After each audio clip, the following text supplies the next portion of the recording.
الرحیم۔ پڑھ اقرا کہ نور علم کو پھیلانا ہے، پڑھ اقرا کہ نور علم کو پھیلانا ہے، ان جہالت کے اندھیروں کو پھر مٹانا ہے۔ صدر وقار، استاد اکرام اور میرے عزیز ساتھیوں، السلام علیکم۔ علم، صدر وقار، علم ہی وہ جوہر خاص ہے جو مخلوق کو خالق سے اور عبد کو معبود سے جوڑ دیتا ہے اور جہالت کی طرح دیوار کو میلا میٹ کر دیتا ہے، پھر کسی بھی ملک کو ملت کی تہذیب جھلا پاتی ہے۔ اسی لیے آج کی اس تقریب میں مجھے جس موضوع پر اظہار خیال کرنے کا موقع عطا کیا گیا ہے وہ ہے تعلیم کا کردار اور ملک کی ترقی میں ہماری ذمہ داری۔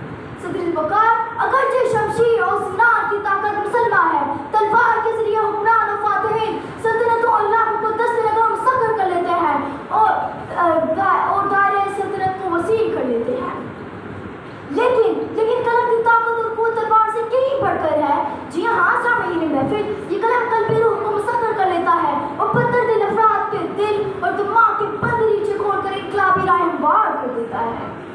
کسی شاعر نے کیا خوب کہا ہے، علم قلم ہی نہیں ظلم پر تلوار بھی ہے، علم قلم ہی نہیں ظلم پر تلوار بھی ہے، ناصر شہر علم علی کی ذوالفقار بھی ہے۔ یہ بھی روز روشن کی طرح حقیقت ہے کہ تعلیم یافتہ افراد مہذب معاشروں کو جنم دیتے ہیں۔ تعلیم سے ہم ثقافتی اقدار، علمی احساس، دینی اور مذہبی روایات کو نہ صرف آئندہ نسل میں منتقل کر سکتے ہیں بلکہ اپنے ملک کی ترقی کے لیے نئے رنگوں میں سجا کر اپنے وطن عزیز کو اقوام عالم کی صف اول پر لا کر کھڑا کر سکتے ہیں۔ صدر وقار، ہمارے تعلیمی بجٹ میں کمی، مالی و سازہ کی عدم دستیابی، سرکاری تعلیمی اداروں کی نگفتہ بحالی اور جدید سہولیات کی عدم فراہمی وغیرہ کا وطن عزیز کا المیہ ہے صحیح، مگر ہمارے تعلیم یافتہ افراد کا نوجوان نسل کا تعلیم و تربیت کا سلسلہ جاری و سالم ہے۔ سعادت ہے، سیادت ہے، عبادت ہے علم، سعادت ہے، سیادت ہے، عبادت ہے علم، تابصیرت ہے، طاقت ہے، دولت ہے علم۔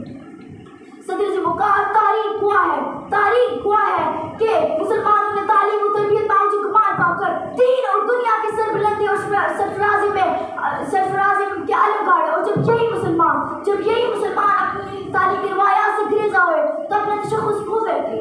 یہی دلخراشہ حقیقت ہے، مگر اب ہماری ذمہ داری ہے کہ اپنے ملک کی ترقی اور نوجوانوں کے لیے ایک ایسا نظام واضح کریں جو ہمارے ملک کی ترقی اور ملک کے نوجوان کے لیے ایک پل کا کردار نبھائے۔